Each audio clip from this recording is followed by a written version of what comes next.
Thank you, Alex. Good morning. Welcome to United Unitarian Universalist Congregation. My name is Reverend David Kraemer, minister here at this church. Helping with today's service are Meg Whaley and Alex Chilsen and Aaron Hurwitz, and we have all kinds of things going on today. If you're joining us online, welcome as well. A couple of things to lift up before we get started. Sophia's prayer breakfast is next Saturday. We can use some sign-ups yet, and there will be more info in the Tuesday email that will go out. But check the Sophia website. The prayer breakfast will be next Saturday. There is an online auction that actually opens tomorrow as well as a benefit for Sophia.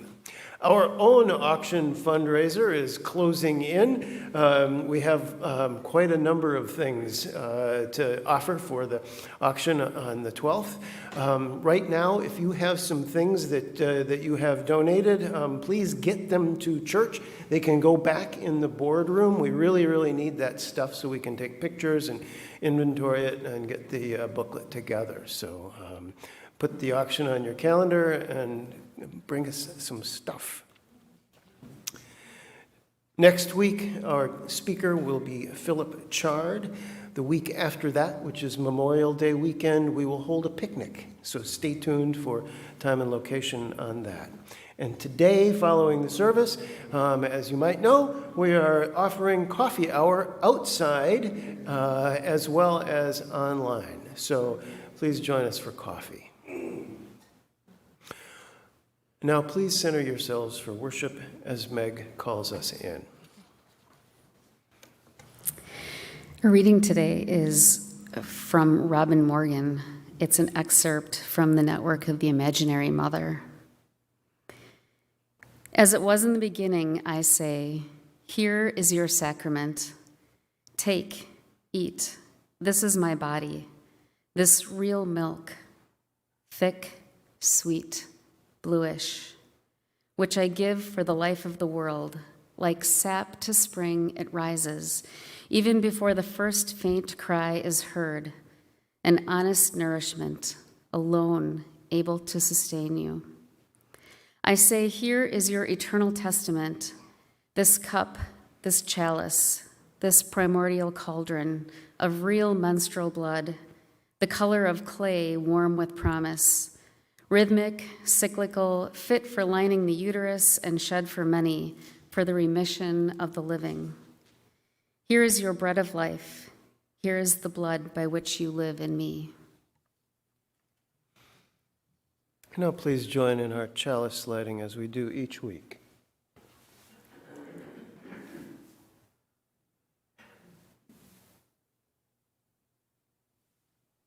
May this flame kindle within us the warmth of compassion, the glow of love, the fire of commitment, and the light of truth.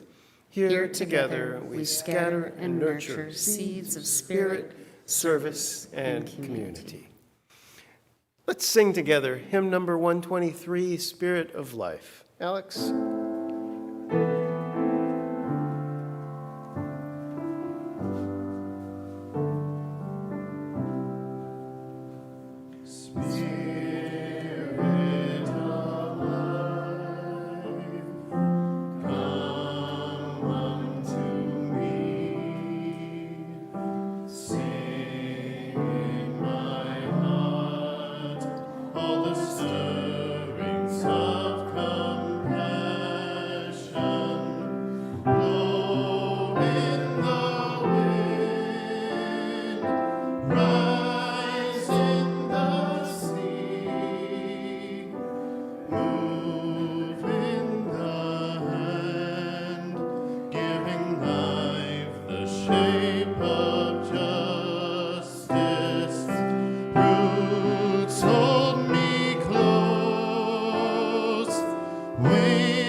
So I have a story This one continues our thread from last week a bit. The title of the book is Calvin.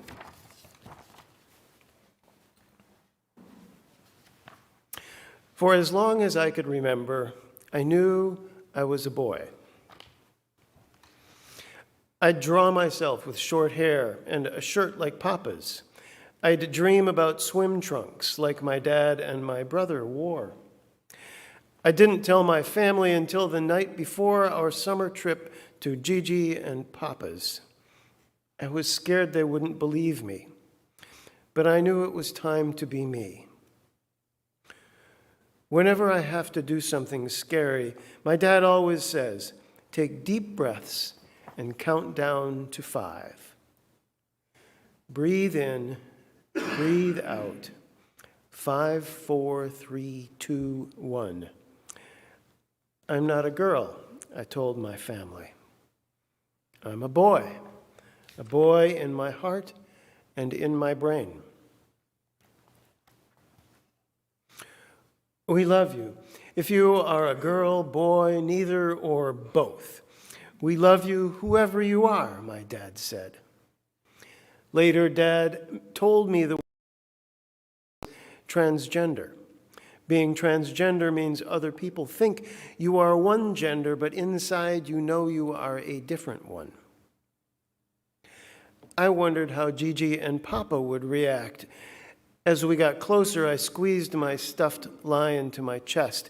I had already told my family who I was. Now I needed to tell them my name.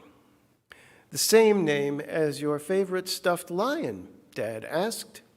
It's why I named him that. It's always been my name to me.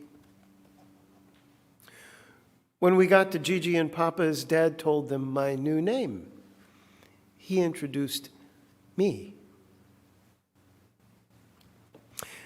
Our summer trip turned out to be the best ever. At the comic convention, Papa brought me my favorite costume. My favorite superhero signed my poster using my real name. At Waterworld, Gigi bought me and my brother matching swim trunks.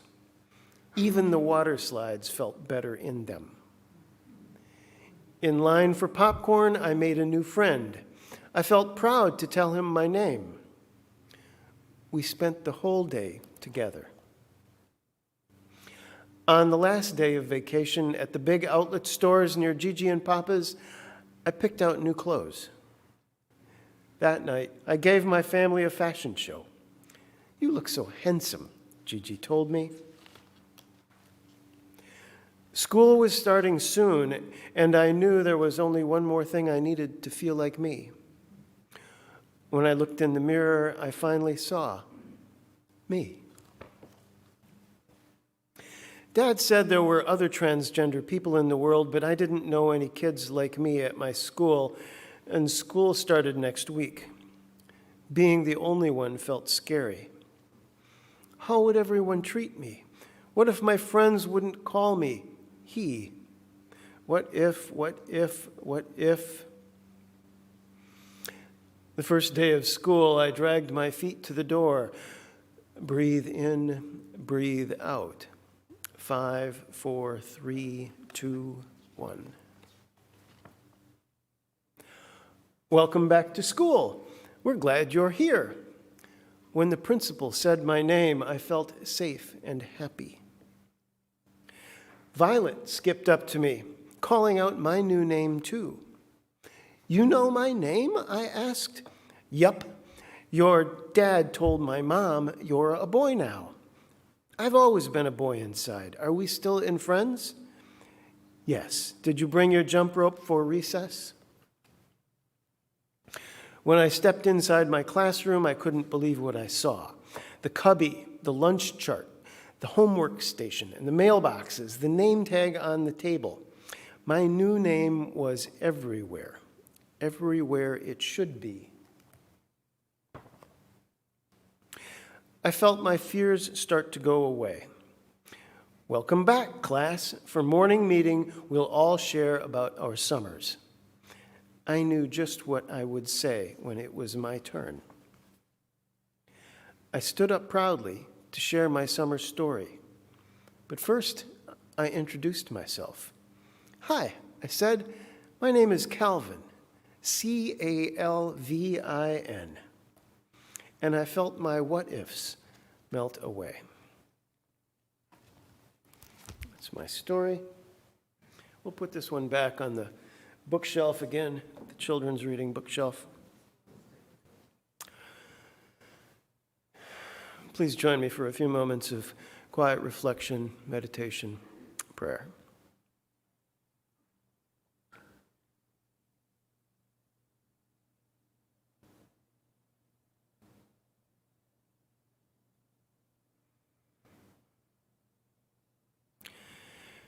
Calvin's story paints a picture of affirmation and support.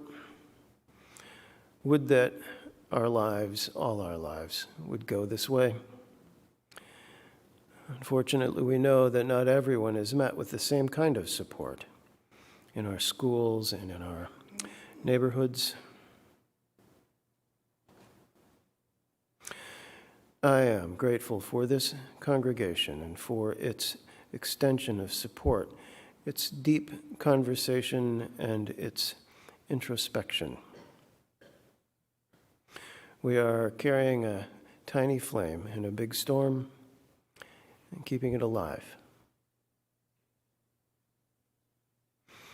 Grateful for the gift of human community in this good earth.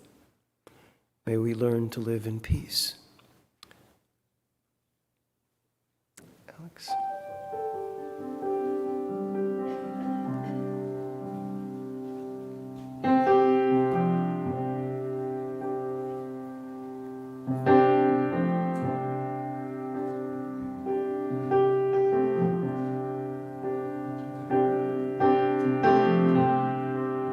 We were born for the wind, also younger than the sun.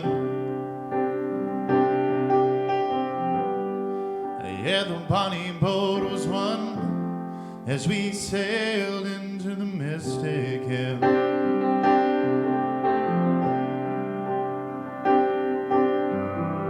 Hark now, hear the sailors cry. Smell the sea and feel the sky. Let your soul and your spirit fly as we sail into the mystic air.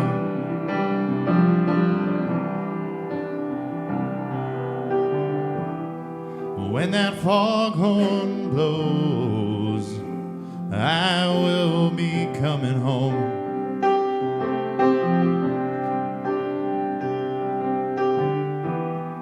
When that foghorn blows, I want to hear it. I don't have to fear it, and I want to rock your gypsy soul. Just like way back in those days of old, and magnificently will float as we sail into the mystic air.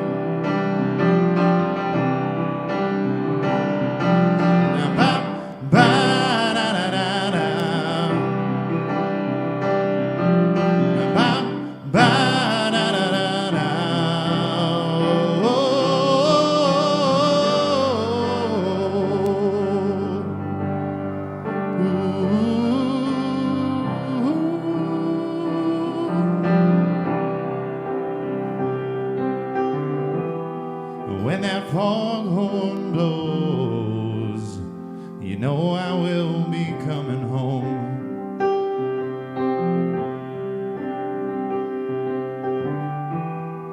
When that foghorn whistle blows, I've got to hear it.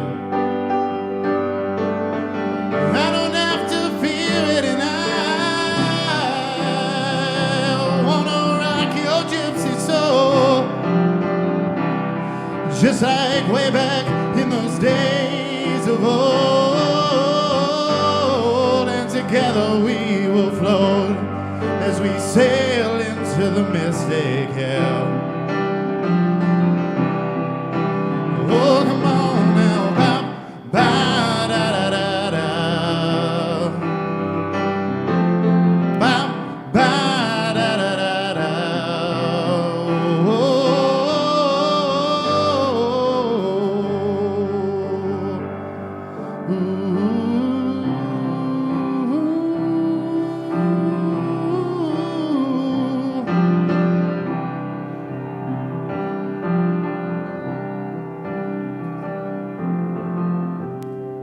We were born before the wind, also younger than the sun. Yeah, the bonnie boat was one as we sailed into the mystic.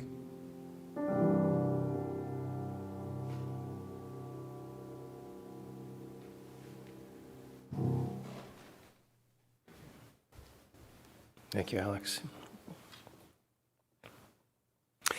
Each week we take a few moments to share our generosity in this congregation. It's time now, if you have some coins or some kernels of corn or a chicken or two to throw into the plate, let's receive your offering.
If you have something to share with us, I invite you now to come up and tell us your name, take a stone from the bowl, share what's on your mind, and when you are finished, place the stone in the bowl with the water. Let the ripples carry your concerns out to the wider community.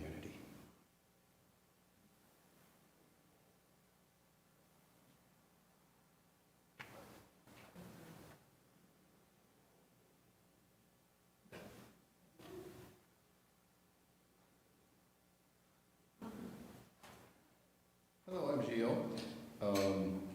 May is birthday month in our house. It's for all except Zoe, so I'm going to take 3.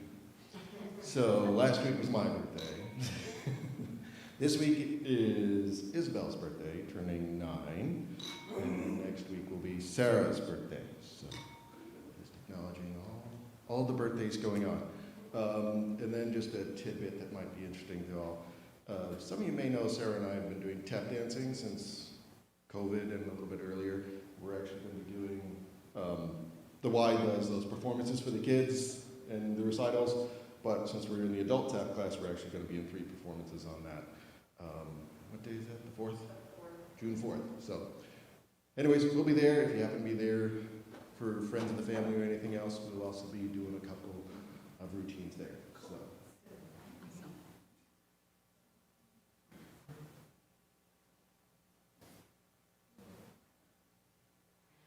Hi, I'm Ellen Popowski. Just very troubled by all the violence.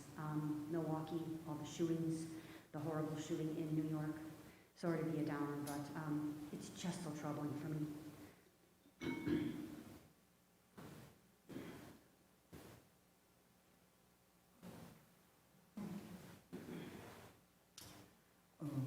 Hi, I'm Kim.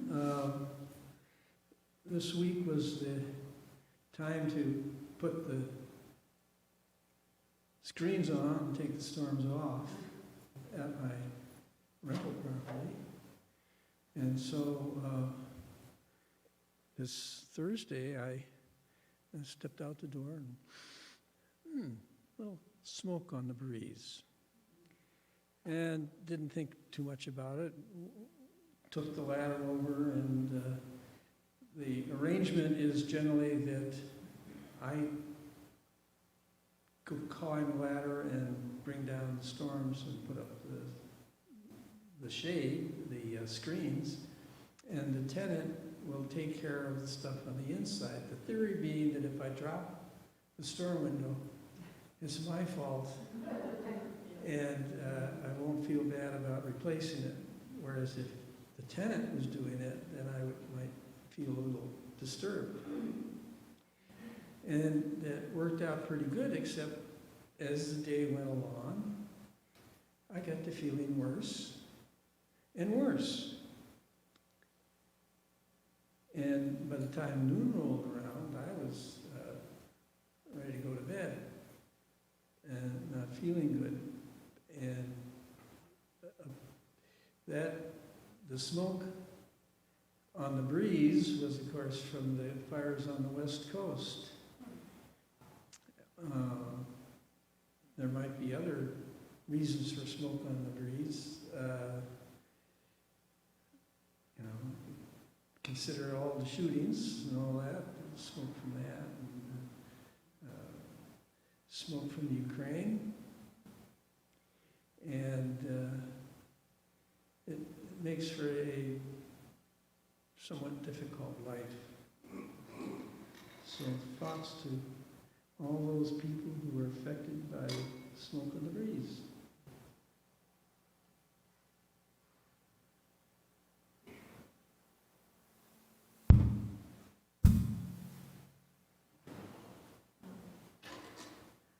My father turned 97 this week, and unfortunately he spent his birthday in hospital having his check-up for his bladder cancer. They go in periodically just to check and see if there is any more. And the good news was there wasn't any more, and he didn't have to stay in overnight, so that was good.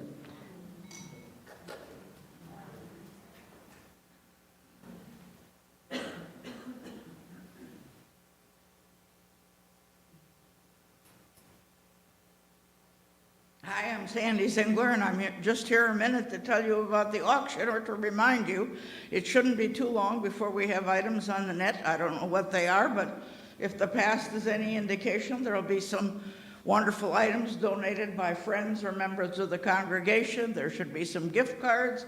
I know there will be tickets to a number of events, so I ask you to take a look and bid often. And the live event is on the 12th, and I know there will be some wonderful items. I'm going to be offering my wonderful bunco party again. And, and to all of those that this is being recorded for, I hope you will come out and join us for both the live event and the online event. So good luck for all of us.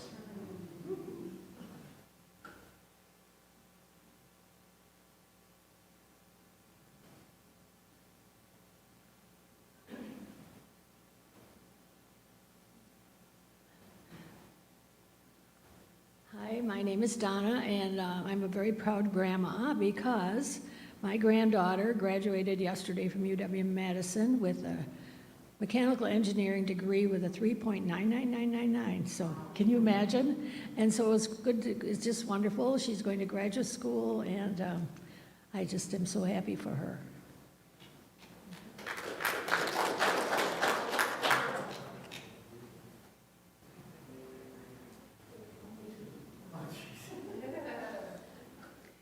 I'm Patty, and party season has in fact begun. I have graduation parties yet to go to. I went yesterday to a 60th birthday party for a friend I've known for a great many years, who turned 60 with Duchenne's muscular dystrophy, which, if you have any anything in your head about muscular dystrophy and Jerry's kids and This is quite an achievement. So that's the joy of having spent time at that party. I have a concerned sorrow that I ran into someone from our church community at that party who, and I'm going to look straight at the camera, who hasn't quite yet recognized that we are no longer doing registration or number caps for being in person. We are no longer doing registration or number caps for being in person. We love to see you. We have coffee hour today. We have some social time planned. We're here.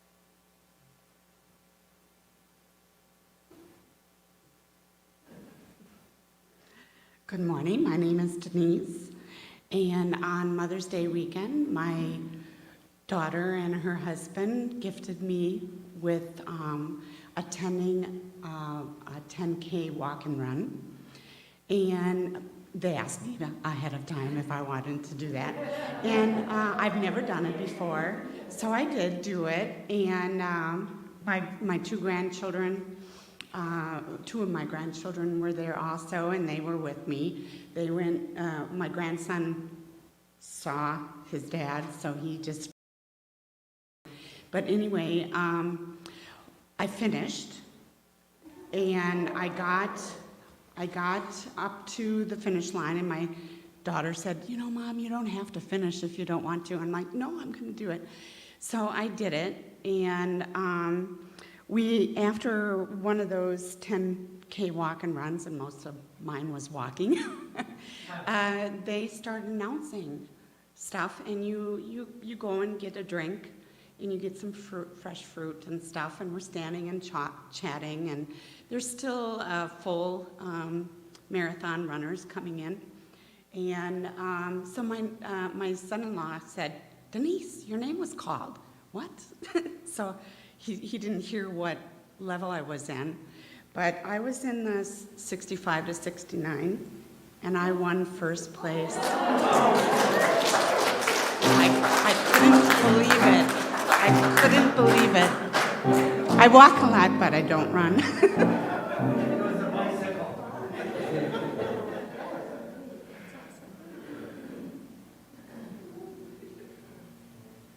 That's awesome. Anyone else? Bunko's back. Denise smoked me. It's like, whoa. I'll place one last stone for all those joys and sorrows that remain unspoken, but on our hearts and minds. Let's sing together, Walking with You.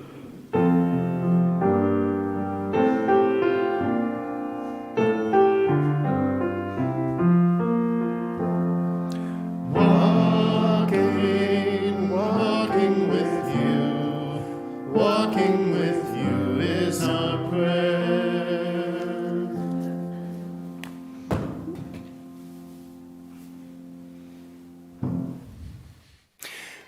We have a responsive reading. I will read the plain type if you would respond with the italics. Okay? Or do you want to read this? No, go ahead. Okay. The bread we share this day is sacred. The friendship we share this day is sacred. All gatherings when people meet and touch, celebrate life. The laughter we share this day is sacred. Joy and sorrow that rise from love are springs of life. The stillness we share this day is sacred. In this peace is a haven for the spirit which nurtures life. For friends, for bread, for joy and sorrow, for the comfort of quietness, let us ever be grateful and caring.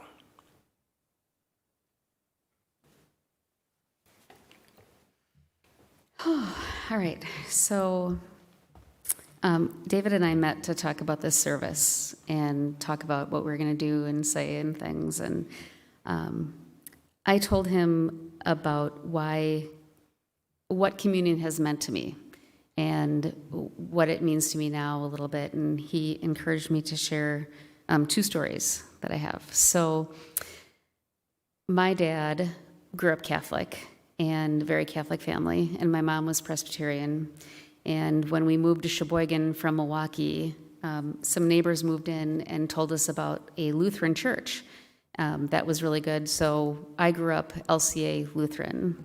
My parents were pretty much the Christmas and Easter kind of church attenders, with, the occasional thrown in between. But they took my sister and I to Sunday school every week. And we were also, once we came of age, very involved in the youth group. And one year, I don't remember if I was in junior high or in high school, probably in hie school.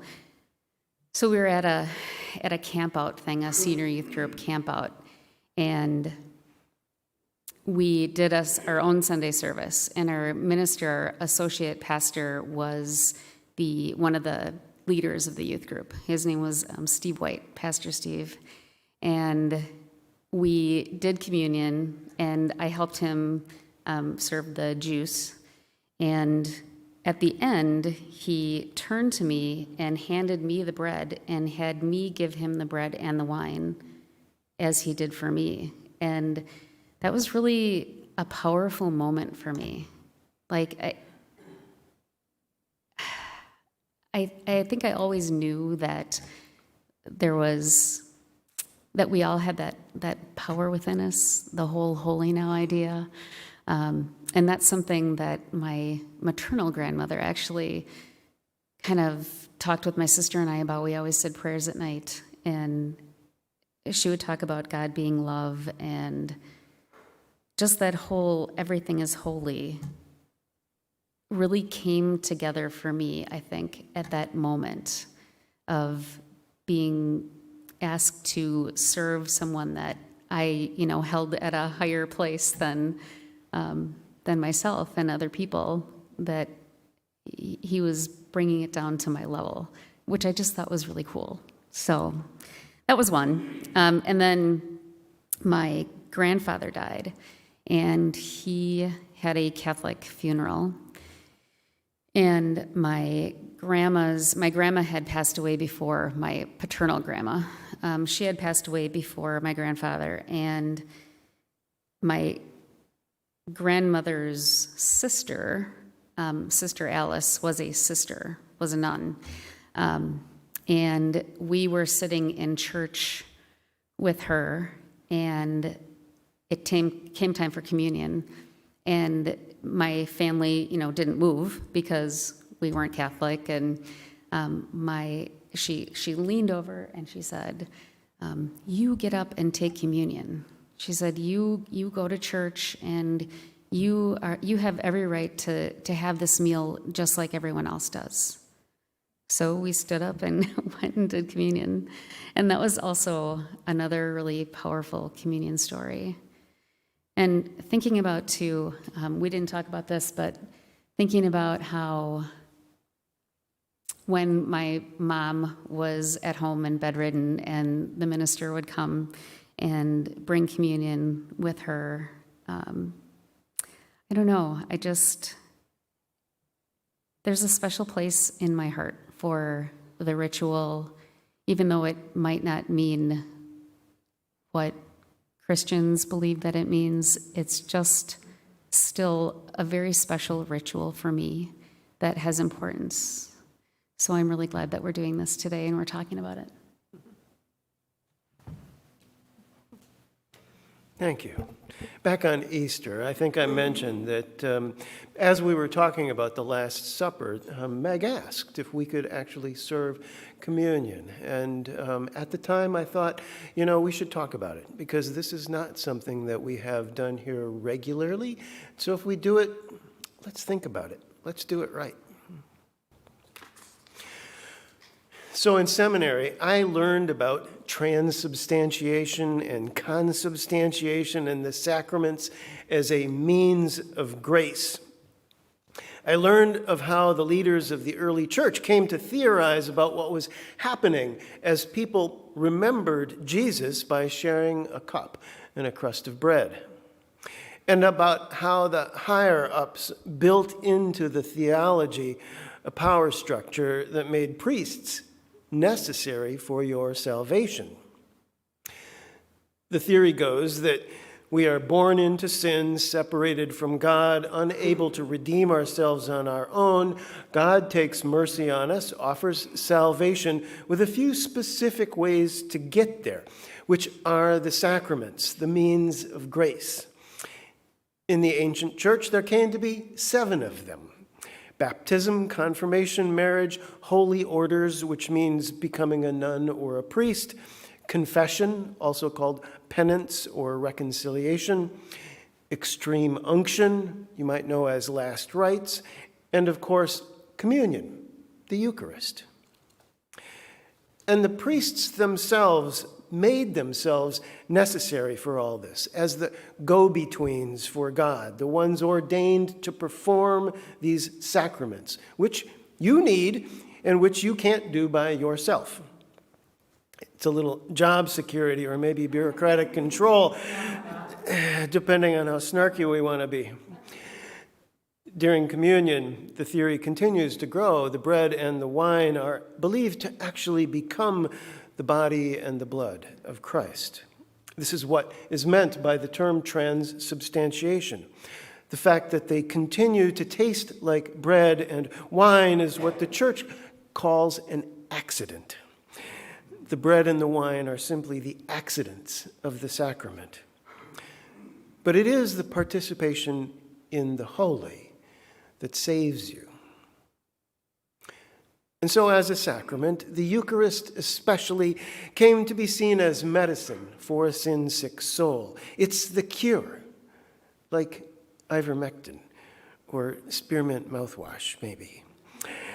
Along comes Martin Luther in the 1500s and thumbs his nose, or in actual words, farts in the face of the bishops in Rome, knocks the sacraments down to just 2, baptism and communion. And he comes up with his own theories about what's happening. Luther says this stuff about the accidents of the bread and the wine is nonsense. What's happening, he says, is that they actually become both things. Body and blood and bread and wine all at the same time, which is the meaning of consubstantiation. A generation later, John Calvin, who has given Unitarians and Universalists so much to push back on over the centuries, adds his own fantastic theory. The presto changeo into body and blood doesn't happen because of anything the priest is doing, Calvin says. Nothing that special could happen here on this wretched earth, least of all at the hands of a sinner. No, the bread and the wine actually ascend to heaven for this bit of genetic engineering and then return to earth for us to enjoy.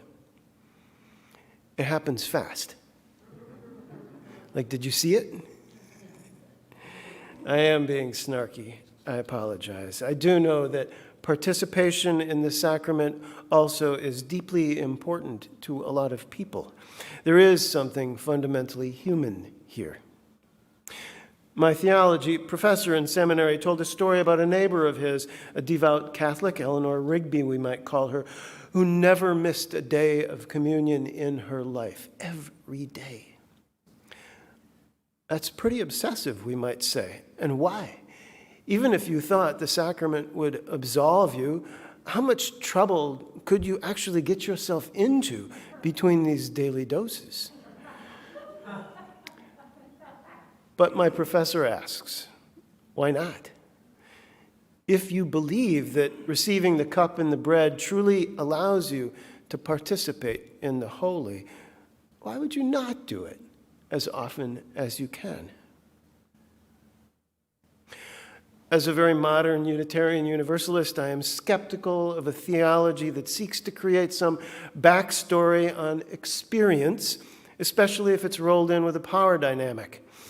As heirs to the radical end of the Reformation, in which the Anabaptists and the spiritualists and the rationalists all continued to question the official explanation, Unitarians and Universalists came to be among those known as memorialists. That is, they see the bread and the wine as merely symbolic of that righteous Last Supper.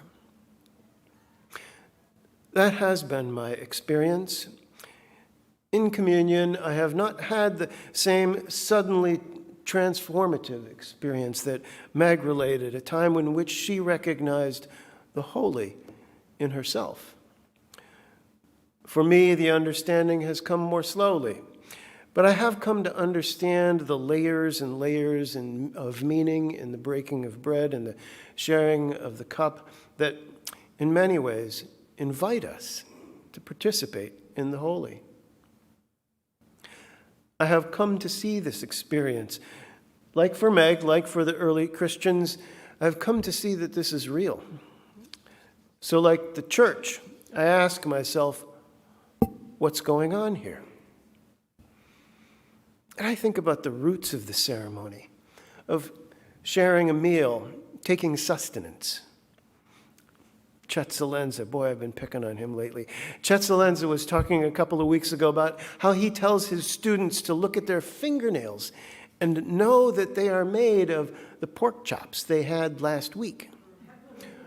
One thing becomes another, life feeds into life. By taking communion, by taking sustenance, we are feeding our bodies as well as our souls.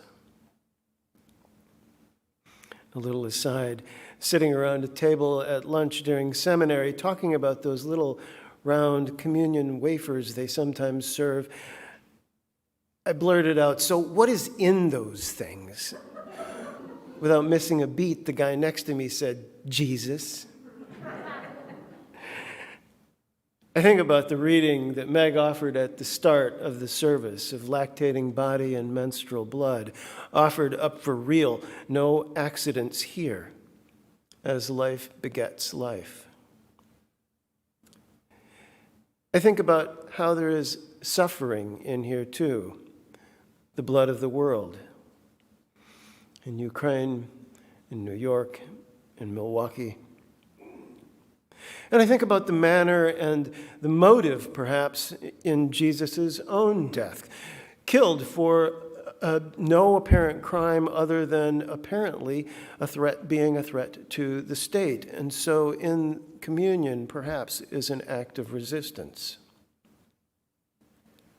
And I think about our own practice of circle suppers, of sharing a meal, and also our connection, bread and wine and maybe a lasagna, becoming hosts for salvific nourishment and transcendent conversation.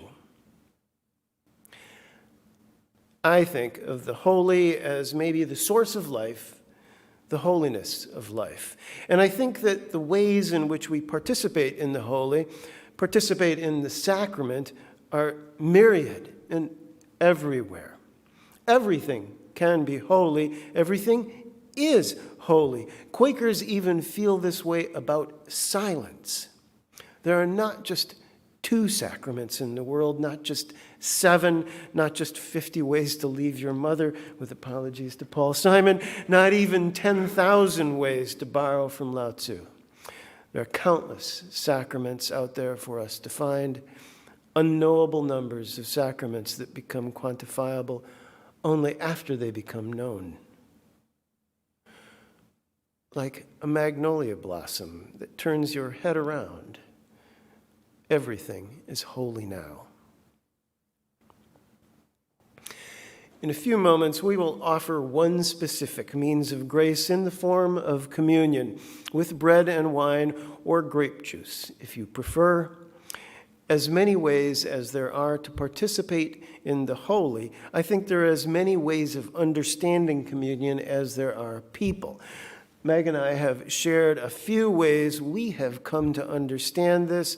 I hope that some of this resonates with you too, or at least causes you to think of your own understandings. I also recognize that for some of you, this practice may be part of what caused you to leave the church of your upbringing and come here, where we don't do this so much. I hope not to open old wounds If you are uncomfortable participating for any reason, I also want you to know that you are welcome not to participate. Kind of the opposite of what sometimes happens when the priest or minister says that all are welcome to come forward. This minister is inviting you to sit back if you like.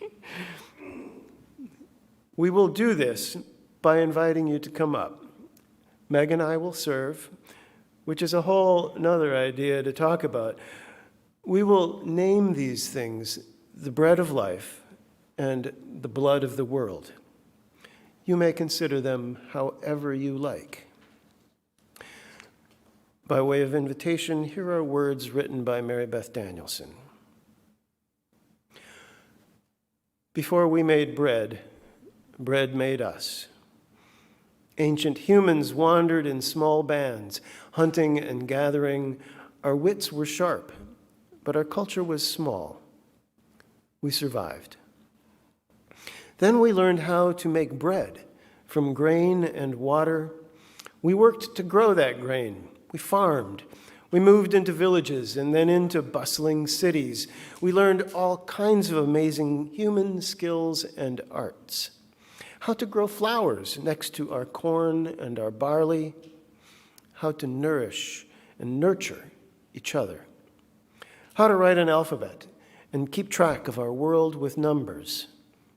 How to dance and teach and carve faith from fear and awe. Bread pulled us into community. But then, when we needed to get away for a while, we could put some bread in our back pocket and take a hike. We could go back out into a wilderness to tend some sheep, stare at the stars, write a love poem, ponder how to raise our beloved and troublesome kids. With a loaf of bread, hustle and the bustle for a day or two, just long enough.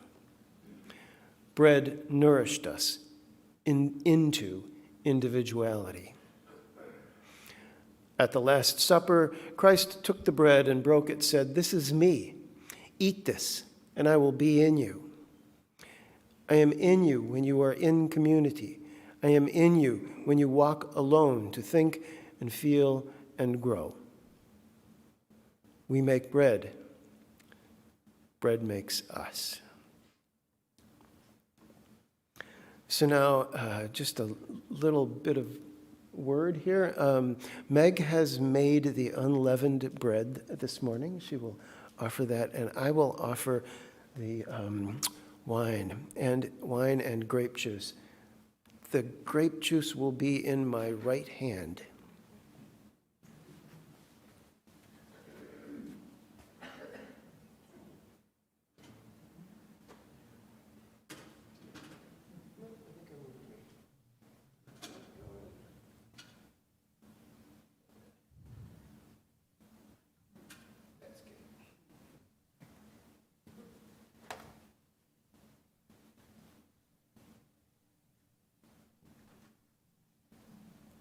I'm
Meg says the bread is in the shape of Christmas trees because the gingerbread man didn't seem quite appropriate.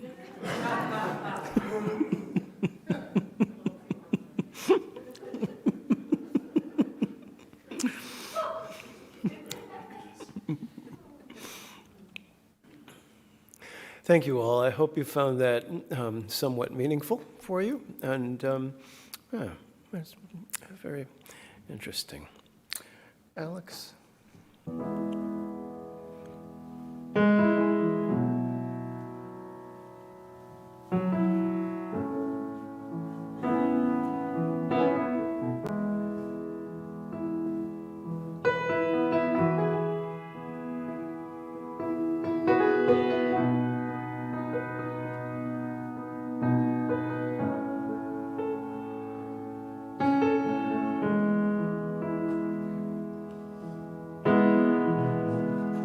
When I was a boy each week, on Sunday we would go to church and pay attention to the priest.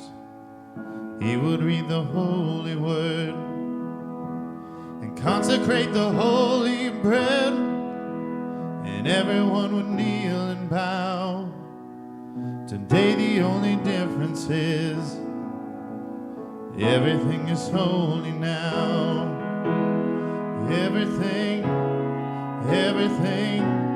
Everything is holy now.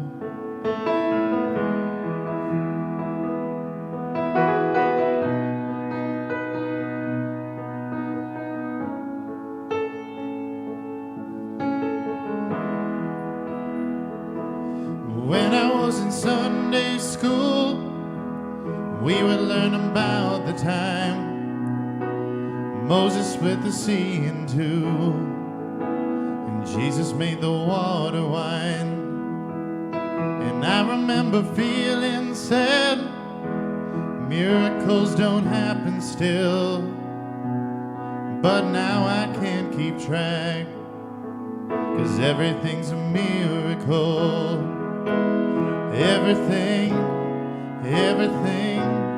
Everything's a miracle.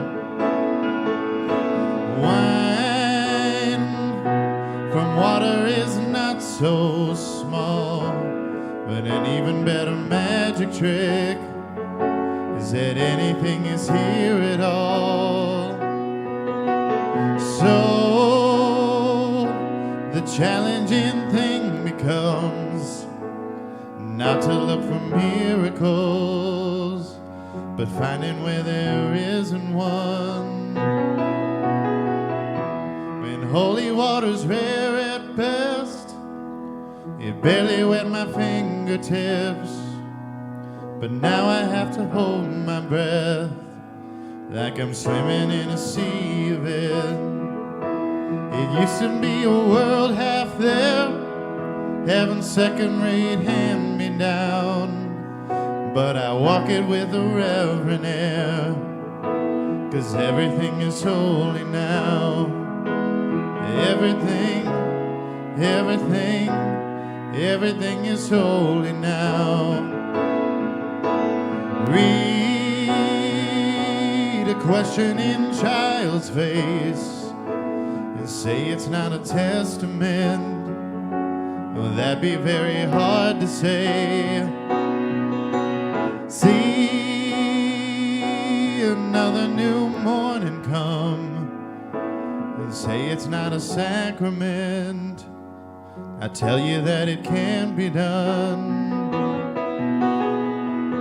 This morning outside I stood, I saw a little red-winged bird shining like a burning bush, singing like a scripture verse. It made me want to bow my head. I remember when church let out, how things have changed since then. Everything is holy now. It used to be a world half there, heaven's second-rate hand-me-down. Now I walk it with a reverent air, 'cause everything is holy now. Everything, everything, everything is holy now. Everything, everything, everything is holy now. Everything, everything, everything is holy now.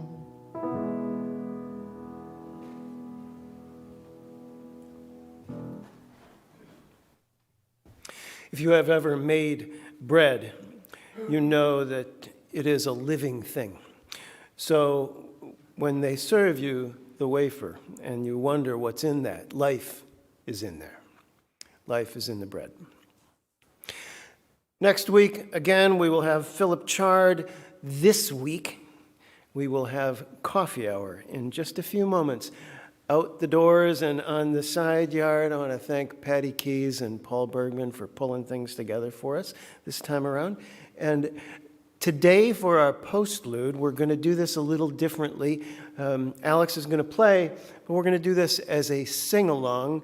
You might know the tune, maybe you know the words, but this is sacramental for us.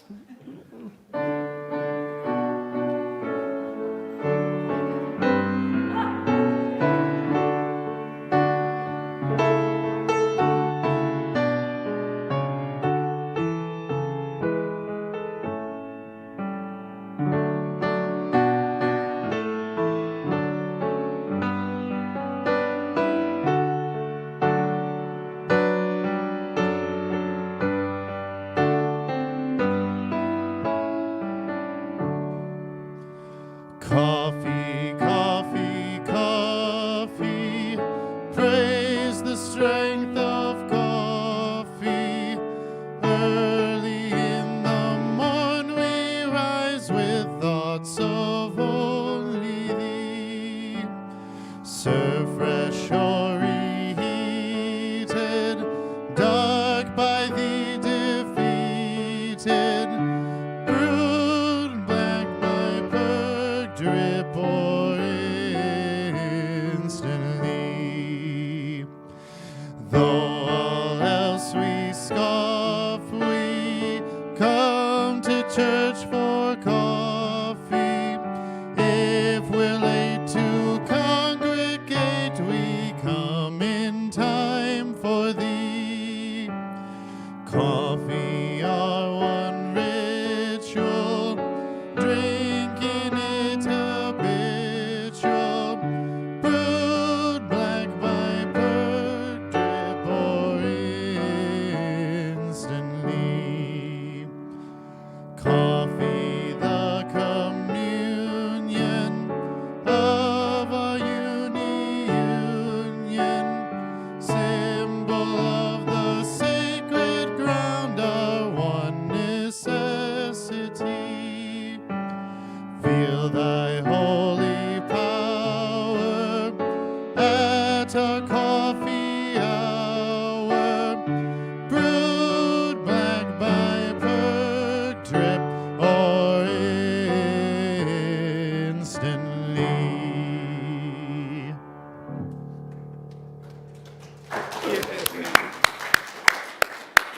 Please join us for coffee hour, and wherever you go today, know you are loved. Seek justice, find peace.